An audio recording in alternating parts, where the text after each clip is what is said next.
Is in India. She caught up with CNBC's TV18 and is inviting Prime Minister Modi to visit Ukraine at an early date. Listen in to what she told CNBC TV18 about her mission to India, the message from President Zelenskyy, and what India can do in terms of ending the war and playing a role with its G20 presidency. Really excited to be in India, both professionally and personally. Personally, because I've been here many times, probably 7 times, if not more, visiting Sri Satya Sai Baba's ashram in Puttaparthi. So touching the very soil of Holy India is an excitement moment for myself.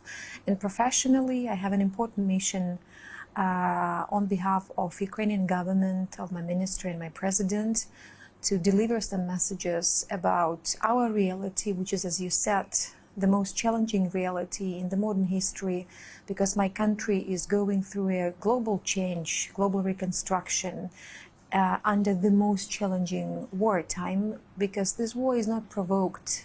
And we never wanted to have this war, because in our ancient history that counts 1,500 years, we never attacked any other country. So this neo-colonial attitude, when our neighboring country that claimed to be a brotherhood nation questions the very existence of Ukraine, did not leave us a choice to fight for the very existential issue, to survive, to revive, and to arrive to something that we would dream of. And the dream of Ukraine is to live in a democratic society, an open society where everyone can feel himself or herself secured. This is what we are striving for. Right. What would be your message to the Indian leadership? And what is the message that you're carrying on behalf of President Zelenskyy? It's very frank.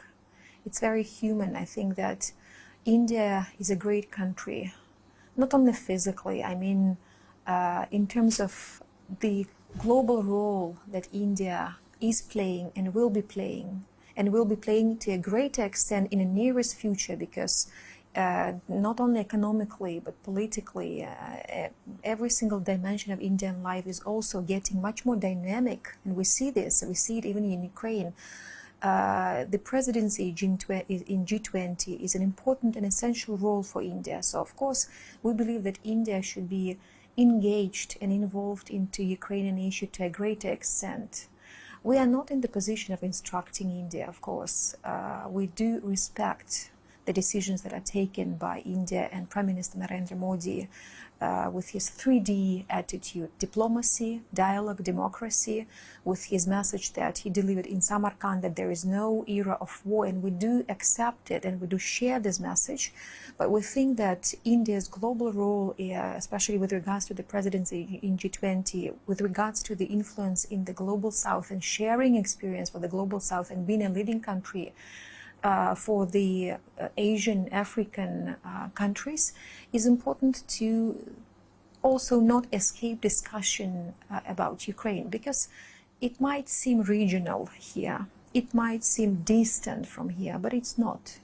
Because Ukrainian war revealed all of the flaws and drawbacks of the current architecture of security, which is broken. We are dealing with not an average country, we are dealing with the P5 country that claims to be the second largest army in the world.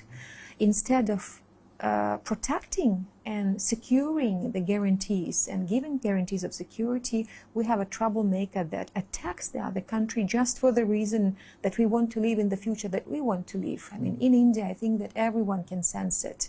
You are now in the position of revealing your own identity. You know, we can see that clearly and feel it.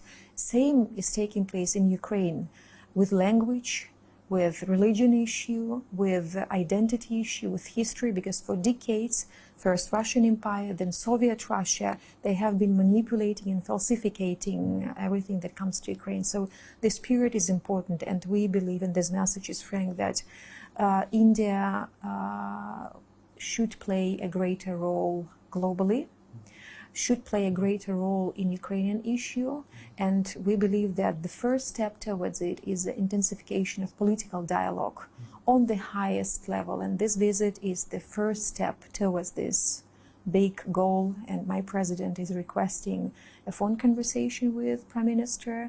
We are looking forward to welcome him in Kiev one day Also, the advisor on the national security, Mr. Doval, His Excellency Doval, is also will be most welcome in Kiev, as well as the Ministry of Foreign Affairs officials, the Deputy Minister, who is expected to pay his visit for the political consultations in Kiev.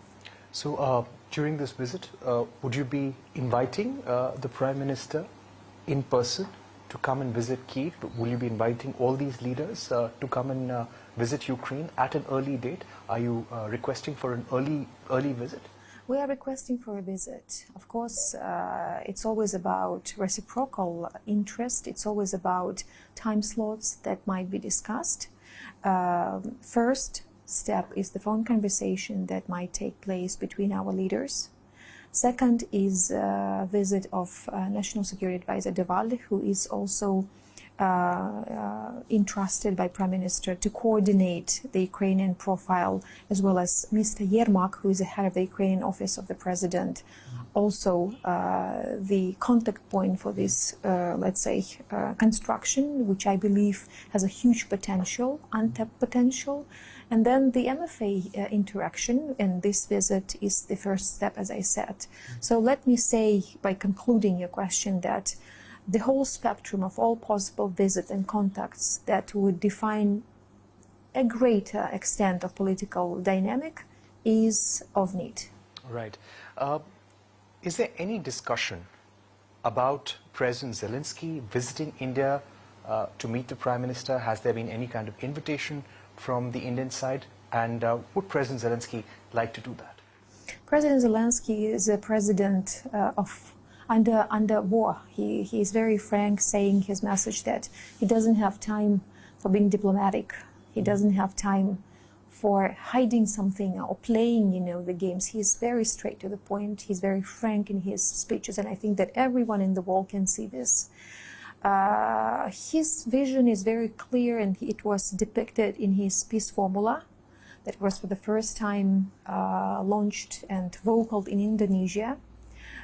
These 10 simple articles about the basis of any discussion or dialogue should be followed, and it's really, really important to understand that it's not only about, it's about just peace, not appeasement.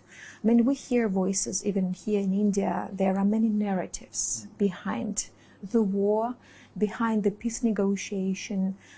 So let me also follow and let me also emphasize these messages. First, there is no country who is much more interested on resolving the war than Ukraine, because the war is taking place in our territory, on our soil. Our people have been killed.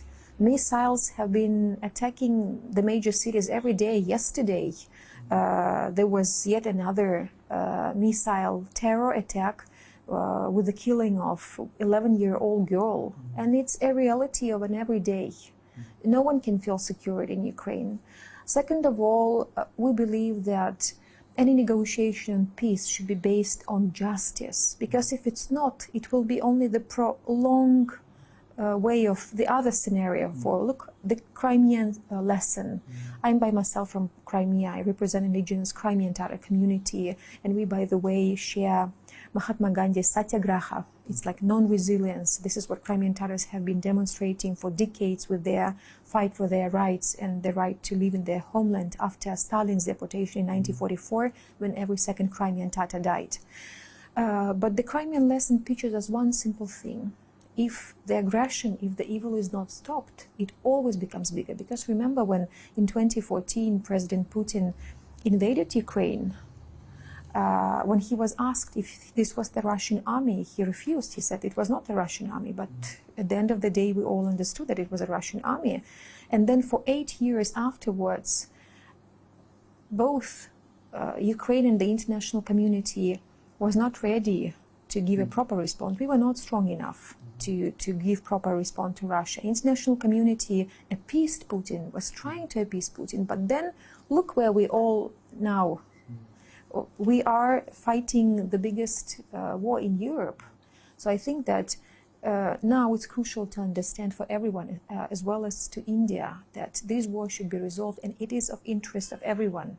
It's not a regional thing, because the repercussions of the war you can feel even here with the food crisis, with the prices for food, with the prices for energy, and it's also an outcome of this war. So to conclude, I think that the message of the need to be involved in a greater extent into the resolution of the war on fair and just principles is important. And the vision of President Zelenskyy is clear in his peace formula, and this is what we think India might also consider, analyze, and share. And especially with regards to the events of the G20, we expect that India would be inviting Ukrainian officials to participate in the G20 events, for example, on the parliament level, or on the leaders level, or on the ministers level. I think it's important to invite President Zelenskyy for the G20 in September. Right. That is an important message, Minister. I would also like to ask you, is there disappointment? Are you disappointed with the stand that India has taken over the last 1 year with regard to the war? Our trade, especially our energy trade with Russia, has significantly gone up on a month-on-month basis ever since the war began.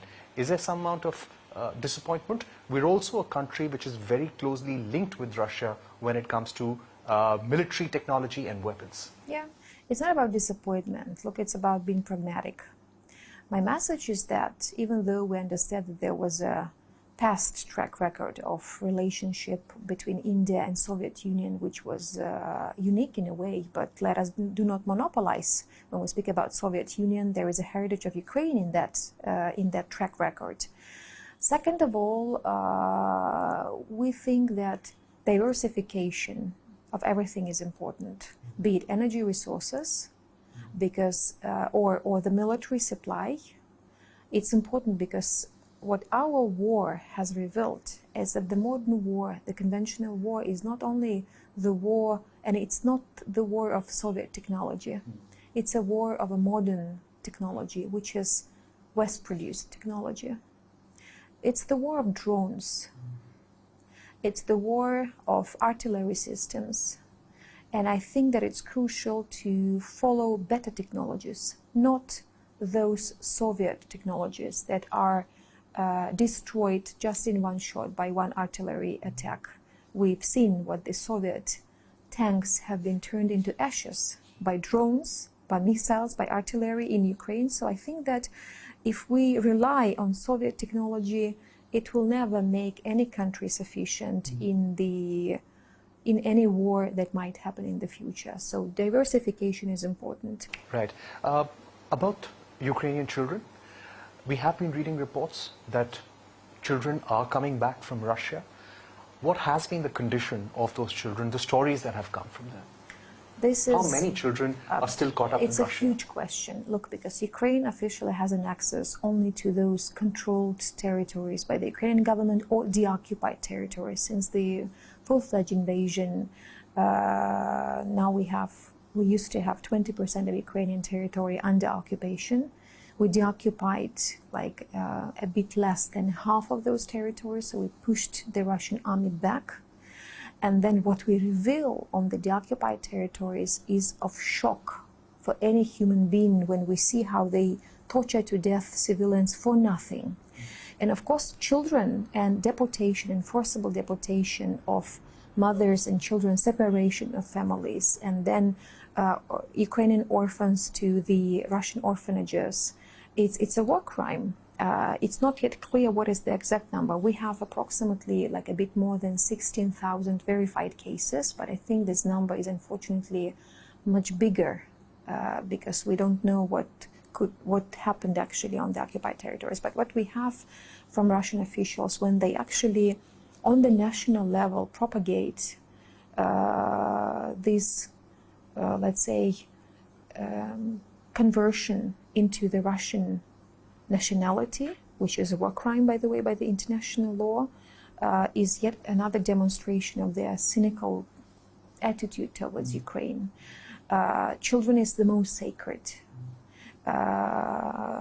We understand that it's also a source for other crimes like organ trafficking or prostitution. And of course, for us, it's a matter of super great concern. And my president, and as well as all Ukrainian leadership, has been knocking every possible door to bring our children back. But it's a hard question. It's a difficult question because international organizations who have a mandate to deal with this issue do not have an access to these filtration camps, as they call it. We don't know what's actually happening with this children. We might only guess. We have some cases, which are awful cases, and we think that the scope of this tragedy is much bigger than we now are able to grasp it.